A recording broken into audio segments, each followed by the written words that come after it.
کیسے انسان کو پتہ چل سکتا ہے کہ اس کو شوگر ہو رہی ہے، اور اگر کچھ ایسے سائنز آپ کے سامنے آ جاتے ہیں، اور فوری کیا کرنا چاہیے ہم کو؟ جب لوگوں کو شوگر ہوتی تھی تو ان کو کوئی علامتیں آتی تھی، آج کل کسی کو علامت ہی نہیں آتی. کہتے ہیں ہمیں بائی چانس ہاسپٹل گئے والد والدہ کے ساتھ اپنی شوگر چیک کرو تو شوگر نکل آئی.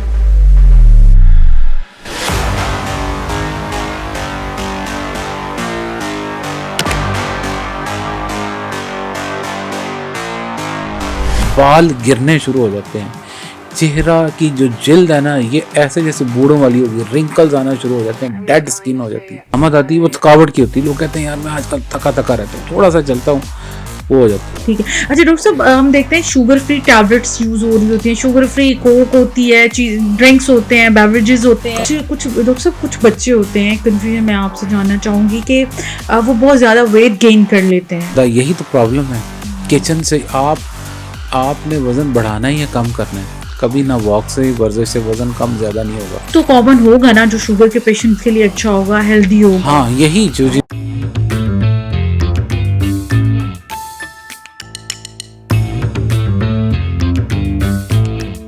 کیسے انسان کو پتہ چل سکتا ہے کہ اس کو شوگر ہو رہی ہے، اور اگر کچھ ایسے سائنز آپ کے سامنے آ جاتے ہیں، اور فوری کیا کرنا چاہیے ہم کو؟ دیکھیں آپ کو تھوڑا حیران کرنے والی بات بتاؤں. پہلے آج سے 10 سال پہلے جب لوگوں کو شوگر ہوتی تھی تو ان کو کوئی علامتیں آتی تھی، آج کل کسی کو علامت ہی نہیں آ رہی. آپ کے پاس ایسے کیسز آ رہے ہیں؟ ہر ٹائم یہ کیسز آتے ہیں، لوگوں کو کوئی علامت نہیں آتی. وہ کہتے ہیں ہمیں بائی چانس ہاسپٹل گئے والد والدہ کے ساتھ اپنی شوگر چیک کرو تو شوگر نکل آئی. دیکھیں جن میں علامتیں آتی ہیں ان میں زیادہ تر یہ ہے کہ ان کو پیشاب کی حاجت بہت ہوتی ہے، رات کو بھی 2 3 4 بار اٹھنا پڑتا ہے، دن کو بھی وہ سارا دن واش روم کے چکر لگاتے رہتے ہیں. گلا خشک رہتا ہے، ان کا گلے سے بدبو آتی ہے، گلا خشک رہتا ہے، ایسے لگتا ہے ہر تھوڑی دیر بعد پانی پیتے جانا. میں نے ایک پیشنٹ کو ڈائگنوز کیا تھا، وہ کہہ رہا تھا کہ میں سارا دن میں نا مجھے پیاس بہت لگتی ہے تو میں سارے دن میں نا آیا دعوت پہ تو پانی پیے جا رہا تھا. میں نے اس کی by chance sugar advise check کرنے کا کہا تو شوگر نکل آئی. پیاس بہت لگتی ہے، منہ خشک رہتا ہے، پیشاب کی حاجت بہت زیادہ ہوتی ہے، وزن کم ہونا شروع ہو جاتا ہے، بال گرنے شروع ہو جاتے ہیں، چہرہ کی جو جلد ہے نا یہ ایسے جیسے بوڑھوں والی ہوگی، رنکلز آنا شروع ہو جاتے ہیں، ڈیڈ سکن ہو جاتی ہے. آہستہ آہستہ لوگوں کو یہی پتہ چلتا ہے، وہ پھر جو علامت آتی ہے وہ تھکاوٹ کی ہوتی ہے. لوگ کہتے ہیں یار میں آج کل تھکا رہتا ہوں، تھوڑا سا چلتا ہوں وہ ہو جاتا ہے. کچھ لوگوں میں چڑچڑاپن بہت زیادہ آتا ہے، وہ کہتے ہیں کہ پہلے سے غصہ رہنا شروع ہو گیا. وہ لوگ سمجھتے ہیں کہ شاید یہ بڑھتی عمر کا تقاضا ہے، بوڑھا ہوتا جا رہا ہے بندہ. حالانکہ بوڑھا نہیں، وہ بیچارہ بیمار ہوتا جا رہا ہے، اس کے جا کے ٹیسٹ کروائیں. اچھا ڈاکٹر صاحب، ہم یہ بھی دیکھتے ہیں کہ بچوں میں جو شوگر کے کیسز ہیں وہ بھی آج کل آپ کو رپورٹ ہو رہے ہیں. بچوں میں بیسیکلی ٹائپ دوسری ہوتی ہے، ٹائپ 1 ہوتی ہے. ٹھیک ہے. بچوں میں وہ انسولین ڈیپینڈنٹ ہوتی ہے جس میں آپ کا لبلبہ کام ہی نہیں کر رہا ہوتا. لیکن بڑوں میں نارملی ایوریج جو اڈلٹس میں ہوتی ہے وہ زیادہ تر چانسز ہوتے ہیں کہ وہ ٹائپ 2 ہوتی ہے، جو کہ ہمارے لائف سٹائل کی ڈیزیز ہے. اچھا کچھ ڈاکٹر صاحب کچھ بچے ہوتے ہیں، کنفیوژن میں آپ سے جاننا چاہوں گی کہ وہ بہت زیادہ ویٹ گین کر لیتے ہیں اور وہ بڑے ہیلدی ہو جاتے ہیں، تو ماں باپ سمجھتے ہیں کہ ہمارا بچہ بڑا پیارا سا ہے، اگلو سا یا ہیلدی ہے. ان پیرنٹس کے لیے آپ کیا اسپیشلی میسج کر دینا چاہیں گے؟ بیکاز آئی تھنک سو کہ یہ بھی کہیں نہ کہیں ڈینجرس ہے. شوگر کے مریضوں میں کہیں نہ کہیں یہ چیز انڈیکیشن کرتی ہے، فال کرتے ہیں یہ بہت زیادہ. یہی تو پرابلم ہے. کچن سے آپ نے وزن بڑھانا ہی ہے کم کرنا ہے، کبھی نہ واک سے ورزش سے وزن کم زیادہ نہیں ہوگا. کچن سے ہی آپ کی جسامت بنتی ہے. آپ کی مدر، آپ کی بچوں کی جو مائیں ہیں، وہ جو ان کو ٹفن میں پیک کر کے دے رہی ہیں، وہ کیا ہوتا ہے؟ اچھا اس کے اندر وہ ہوتے ہیں نگٹس ہوتے ہیں، یا اس کے اندر سینڈوچ ہوتا ہے، یا چھوٹا برگر بنایا ہوتا ہے، ٹھیک ہے، یا پھر اس کے اندر وہ لیز کا پیکٹ ہوتا ہے، یا پھر بیکری سے کچھ نہ کوئی بسکٹ وغیرہ ہوتا ہے. یہ چیزیں ہوتی ہیں. نہیں، یہ سب بیماری ہے. اس کے اندر آپ بچے کو آپ باقی چیزیں پیک کر کے دیں. آپ اسے گھر کے بنے ہوئے شامی دیں، آپ اسے گھر کی بنی ہوئی چاہے جو کا دلیا دیں اچھا سا بنا ہوا، آپ اسے انڈے کی بنی ریسپیز دیں، آپ اسے ابلا ہوا انڈا، فرائی انڈا یہ دیں. آپ اس کو اس کے بجائے یہ ان چیزوں پہ ڈالیں. آپ اس کو سیلڈ کی کھانے کی عادت بنائیں, آپ اس کو دالیں گوشت جینون چیزیں کھانے کی عادت بنائیں, آپ اس کو نٹس دیں, ہیلدی نٹس دیں, کاجو پستہ بادام اخروٹ مونگ پھلی آپ یہ دیں.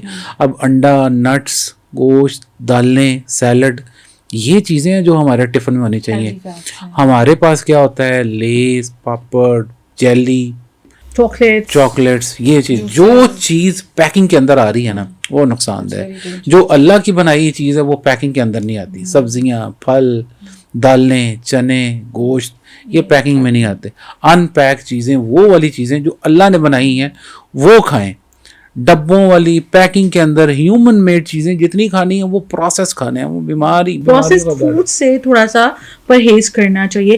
اچھا ڈاکٹر محبوب یہ بھی بتائیے گا کہ ہم یہ سوچتے ہیں یا ہمیں اکثر کہا جاتا ہے کہ ہم اپنے بڑوں سے بھی سنتے ہیں اکثر ان کو جب شوگر کی شکایت ہوتی ہے وہ آپس میں بیٹھ کے بعد I think so just it's affected just because of that کہ لیک آف اویئرنیس ہے کہ شوگر جو ہے وہ ختم ہو جاتی ہے. کیا شوگر ختم ہو جاتی ہے یا وہ ریورس ہوتی ہے؟ یہ بھی ذرا ہماری آڈینس کو. اچھا شوگر کبھی ختم نہیں ہوتی, جس کو ہو گئی بس وہ شوگر کا مریض ہے.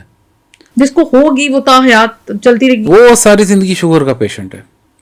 ریورس HbA1c ہوتی ہے, شوگر ریورس نہیں ہوتی. HbA1c جو شوگر کا ٹیسٹ ہے وہ ریورس ہوتا ہے. ٹھیک ہے. اور شوگر کو آپ جو اصل ٹرم ہے نا وہ شوگر ریمیشن ہے, ڈائبٹیز ریمیشن نام ہے. ٹھیک ہے کہ آپ بغیر دوائیوں کے بغیر انسولین کے اپنی اس کو شوگر کو اس حد تک نیچے لے آئیں کہ وہ نارمل جیسے انسانوں میں ہوتی ہے HbA1c کی ویلیو 5.7 سے کم ہو تو آپ اس پہ لے آتے ہیں اور وہ 3 months تک آپ اس کو مینٹین رکھتے ہیں تو یہ شوگر ریمیشن ہے. ٹھیک ہے. اچھا اب ٹرم جو پاپولر ہے وہ ریورسل ہے. ریورسل کا مطلب یہ نہیں شوگر ختم ہو گئی. ریورسل کا مطلب بس یہ ہے کہ بغیر دوائیوں کے بغیر گولیوں کے آپ نے اپنی شوگر کو اتنا مینٹین کیا ہوا ہے کہ آپ کا HbA1c 3 ماہ تک 5.7 سے نیچے ہے. یہ شوگر ریمیشن اور عرف عام میں شوگر ریورسل ہے. ٹھیک ہو گیا. شوگر ختم کا کوئی چیز نہیں ہے. یہ جو لکھا ہوتا ہے نا رکشوں کے پیچھے شوگر کا خاتمہ, شوگر کا جڑ سے خاتمہ, جڑ کوئی نہ اس کی جڑ ختم کر سکا ابھی تک کوئی, اور نہ اس کا خاتمہ میں نے دیکھا. نہیں ہوتا, یہ رہتی ہے جڑ سے, اس کو کنٹرول کیا جائے. اچھا ڈاکٹر صاحب تھوڑا سا میں آپ سے ڈائٹ کے حوالے سے بھی بات ہوئی تھی تو آپ نے یہ کہا تھا کہ ڈفرینٹ باڈی ہوتی ہے, ڈفرینٹ ٹائپ ہوتا ہے, ہم کسی کو ایک جیسی ڈائٹ جو ہے وہ ریفر نہیں کر سکتے, بٹ کچھ تو کامن ہوگا نا جو شوگر کے پیشنٹ کے لیے اچھا ہوگا, ہیلدی ہوگا. ہاں یہی جو چیزیں میں نے بتائی ہیں, انڈے نٹس دہی, اڈلٹس کے لیے بھی, جی سب کے لیے, سب کے لیے سبزیاں پھل نٹس دہی اور کاجو پستہ بادام اخروٹ یہ جو نٹس ہیں یہ استعمال کریں, اور ریفائنڈ کاربوہائیڈریٹس روٹی چاول کم مقدار میں, اور بیکری پروسیسڈ بیکری کی طرف تو جانا ہی نہیں نا. میں تو کہتا ہوں ہیومن میڈ فوڈ کی طرف آپ رخ نہ کریں اگر آپ نے بیماریوں سے بچنا ہے. ٹھیک ہے. وہ چیزیں کھائیں جو تازہ ہیں, جو ڈیلی بیسس پہ آتی ہیں, وہ چیزیں کھائیں آپ. ٹھیک ہے. اچھا ڈاکٹر صاحب ہم دیکھتے ہیں شوگر فری ٹیبلٹس یوز ہو رہی ہوتی ہیں, شوگر فری کوک ہوتی ہے, ڈرنکس ہوتے ہیں, بیوریجز ہوتے ہیں. کبھی کبھار ان کو استعمال کرنے میں کوئی حرج نہیں ہے, مہینے میں 1 آدھ دفعہ 2 مہینے میں 1 آدھ دفعہ.